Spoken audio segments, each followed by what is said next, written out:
உண்மையாகவே ஆவியானவர் இறங்கிட்டார்னா திரும்ப அந்த விக்கிரக கோயிலுக்கு நீ போகவே மாட்ட. திரும்ப அந்த விக்கிரகத்தை உன் கைகள் தொடவே முடியாது. திரும்ப அந்த பழைய இருளுக்குள்ள நீ போகவே முடியாது. யாராவது உங்களை தூக்கி தூக்கி தூக்கி தூக்கி விடனா உங்க கிறிஸ்தவ ஜீவியம் சரி கிடையாது. உனக்குள்ள இருக்கிற அபிஷேகம் உன்னை தூக்கி நிறுத்தும். நீ பெற்ற கர்த்தருடைய வார்த்தை உன்னை தூக்கி நிறுத்தும். ஆசீர்வாதமே பெற முடியாத இடத்துல கூட அபிஷேகம் பெற்றவன் பெரிய ஆளா மாற முடியும். அதுதான் அபிஷேகத்தின் வல்லமை. நான் சொல்றேன், இந்த ஊழியக்காரரை கூப்பிட்டு வீட்டுல ஜெபம் பண்ண நடக்குமா? அந்த ஊழியக்காரர் அதெல்லாம் குப்பையில தள்ளிட்டு அபிஷேகத்துல நிரம்ப ஆரம்பிங்க. அந்த அபிஷேகம் உங்களை ஜெயாலியாய் மாற்றும், வெற்றியாளனாய் மாற்ற உங்களை. பல ஆண்டுகளுக்கு முன்பதாக டிபிஎம் சபையில ஆல்வின் என்று சொல்லக்கூடிய ஒரு தேவ மனிதர் இருந்தார்.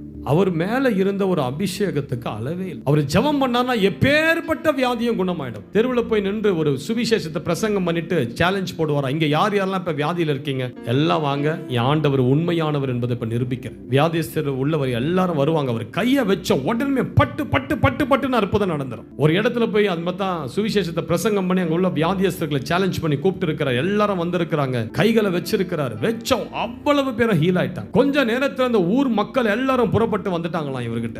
எல்லாரும் வந்து இவரை நெருக்க ஆரம்பிக்க என்ன பண்றதுன்னு தெரியாத இவரை பிடிச்சு கார்ல உட்கார வச்சுட்டாங்க. ஜனங்க வந்து காரை ஃபுல்லா சூழ்ந்துக்கிட்டாங்களாம். அப்படியே ஈ மாதிரி காரை யார் யாரெல்லாம் தொட்டாங்களோ அவ்வளவு பேரும் சுகமாயிட்டாங்க. அதுதான் அபிஷேகம். சிஸ்டர் பிரதர், உங்க மேல அபிஷேகம் இருந்ததுன்னா உங்க வீட்டாரை நீங்க விடுதலையாக்க முடியும். உன் மேல இருக்கிற அபிஷேகம் உன் கணவரை விடுதலையாக்கணும், உன் மனைவியை விடுதலையாக்கணும், உன் பிள்ளைகளை விடுதலையாக்கணும். அப்படி இல்லைன்னா உன் அபிஷேகத்துல பிரச்சனை. அபிஷேகம் வந்ததுன்னா உன் வீட்டை தொடணும், உன் வீட்டுல ஒரு எழுப்புதலை கொண்டு வரணும். நீ அப்படி போய் நிக்கும் போதே உன் பிள்ளெல்லாம் அப்படியே தேவ பிரசன்னத்துல நிரம்பணும். ஏதோ ஒண்ணு பண்ணணும். உன் மேல இருக்கிற அபிஷேகம். என்னை விசுவாசிக்கிறவன் என்னை காட்டிலும் பெரிய காரியங்களை செய்வான்னு சொல்லலையா சிஸ்டர் பிரதர்?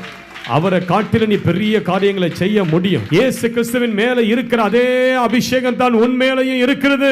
அதே ஆவியானவர் தான் உன் மேலையும் அசைவாடி கொண்டிருக்கிறார். இன்றைக்கு நீ எழும்பியே ஆகணும். உன் சூழ்நிலையை விட்டு, உன் விழுந்த அந்த தன்மையை விட்டு நீ எழும்பியே ஆகணும். இன்றைக்கு அதுக்குத்தான் தேவ பிள்ளைகள் ஆண்டவர் அபிஷேகத்தால நிரப்புகிறார். இன்றைக்கு ஒரு அபிஷேகத்தை பெற்று உங்க வீட்டுக்குள்ள போய் நில்லுங்க. உங்க வீட்டில் இருக்கிற அவ்வளவு இருள்கள் உங்க வீட்டை விட்டு வெளியே ஓடட்டும். உங்க வீட்டில் இருக்கிற அசாதாரணமான காரியங்கள் உங்களுக்கு சாத்தியமாக மாற ஆரம்பிக்கட்டும். இயேசு கிறிஸ்துவின் வல்லமையுள்ள நாமத்தினால்.